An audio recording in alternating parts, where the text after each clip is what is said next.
Bonjour, je suis Jean-Jacques Wendal, je viens d'Anvers, en Belgique. Je suis urologue et j'étais le professeur d'urologie à l'université à Anvers. Toute ma carrière, je m'ai intéressé à la sensation urologique. Donc c'était inévitable de venir, point final, sur cette terrible maladie qui est le BPSAC, le cystite interstitiel et syndrome de douleur de la vessie. C'est assez mal connu, ça je dois dire. C'est pour ça qu'une réunion comme on a aujourd'hui est très importante. Il faut le répéter et le faire beaucoup plus large. Les étudiants en médecine ont étudié ces problèmes très peu. Ils doivent apprendre tellement de choses, cardiologiques, pneumologiques et tout ça, que donc ceci, qui est quand même une maladie rare et à peine touchée. Okay? Mais ça ne veut pas dire qu'il ne faut pas être très sérieux là-dedans parce que les gens, les femmes et aussi les hommes, parce qu'on ne se rend pas compte très facilement qu'il y a aussi un problème d'hommes, ils souffrent beaucoup. C'est vraiment quelque chose d'émotionnel. C'est une douleur chronique, c'est terrible. Une douleur chronique pelvienne, c'est aussi terrible. Donc là, il faut essayer de faire. On essaie de faire beaucoup de choses à l'ESSIC. L'ESSIC a créé une conversation sur le sujet mondial. Ça, je dois dire honnêtement. Si je regarde à partir de 203, 206, où il y avait rien que confusion, parce qu'on appelait IC interstitiel cystite, mais on parlait aussi de international confusion, la confusion internationale. Donc, ça a mis vraiment sur place en ce qui concerne le diagnostic, en ce qui concerne le traitement, mais maintenant, le temps passe et il y a des données nouvelles, il y a des approches qui sont beaucoup plus fines.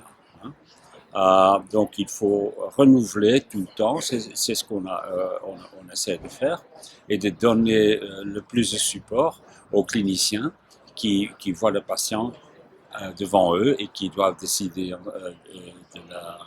de son traitement. Je crois pas, je suis convaincu que mondialement, le syndrome, donc cette maladie, est sous-estimé. Je crois que la prévalence est beaucoup plus grande, okay? Mais ce qu'on a entendu encore aujourd'hui, c'est qu'au moyen, ça prend entre 6 et 10 ans pour une patiente avant d'avoir un diagnostic clair et correct. Okay? Ça veut dire que là, partout, il va y avoir des gens en train de souffrir sans qu'ils soient pris en soin correctement. C'était peut-être aussi une chose qui était et est toujours très importante. Il y a peu de maladies qui ont des sociétés patients si développées. C'est très développé internationalement et c'est très bien parce qu'ils donnent l'un à l'autre et l'une à l'autre un soutien qui est dans le temps restreint qu'on a comme médecin, c'est très difficile de dire.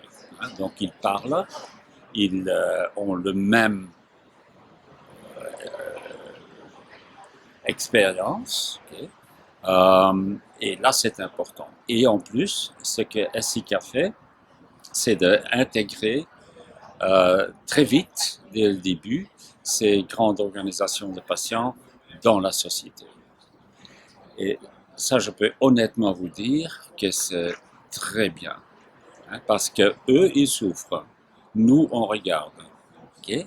Donc, elles nous apprennent des choses tout le temps. Hein? Donc, c'est ça ce qui est bien.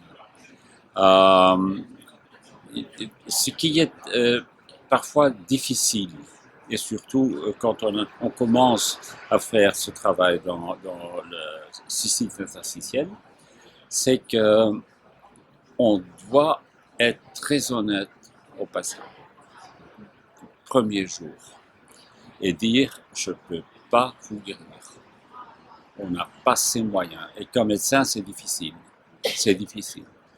Mais, d'autre part, on peut dire mais je peux vous améliorer beaucoup, vous donner un soutien beaucoup. C'est ou non, on ne sait pas la cause, donc on ne peut pas traiter la cause puisqu'on ne connaît pas la cause.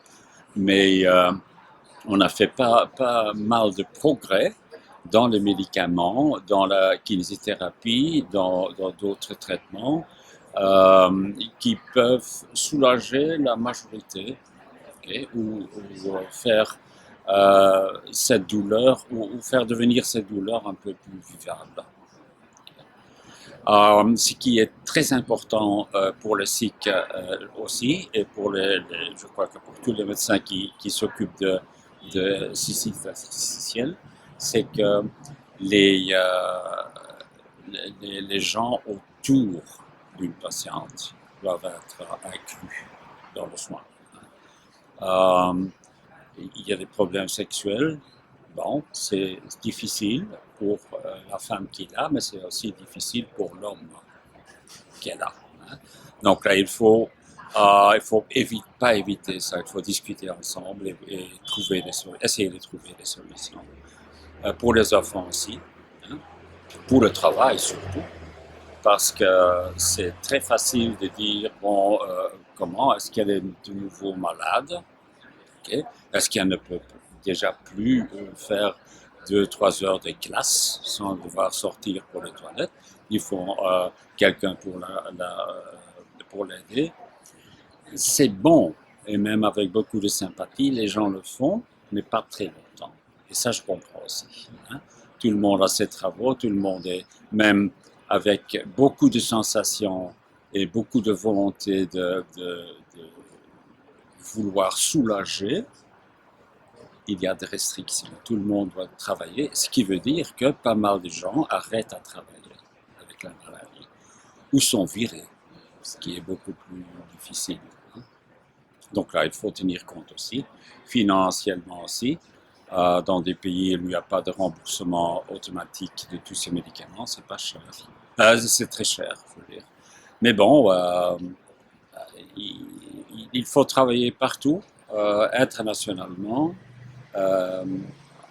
avec l'aide de l'industrie, mais en gardant une indépendance, tout à fait. Okay. Bon, c'est ça. Je crois que c'est la cystite interstitielle BPS.